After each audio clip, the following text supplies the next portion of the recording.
Manual machine pedestal swing মেশিনে needle কিভাবে setting করতে হয়। নিডলের দুইটা অংশ থাকে, একটা লং গ্রুপ আর একটা হলো স্কার্ফ বা চ্যাপ্টা কাটা। চ্যাপ্টা কাটাটা থাকবে ডান দিকে, যদি বাম দিকে থাকে কখনো এটা সেলাই ভালো হবে না। দেখেন এই দেখেন এখন, আর এই যে এখানে একটা স্ক্রু, এই যে এখানে একটা স্ক্রু দেখা যায়, এই স্ক্রুটা মাথা ওই পাশে বেরিয়ে আছে। এই স্ক্রুর মধ্যে এই যে নিডলের বাট গিয়ে ঠেকবে। এই স্ক্রু না থাকলে কিন্তু নিডল সেটিং ভালো হবে না, স্ক্রু থাকতে হবে।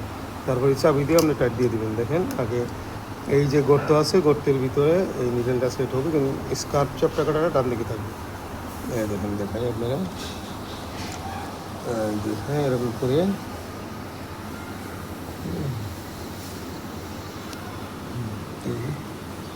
ওই যে এদিকে দেখুন, এই নিডলের বাট গিয়া স্ক্রুর সাথে ঠেকছে, ঠেকার পরে স্কার্ফ যেটা আছে চ্যাপ্টাটা ওখানটা লাগাতে হবে। ঠিক আছে, এইভাবে নিডল সেটিং করতে হবে। ধন্যবাদ।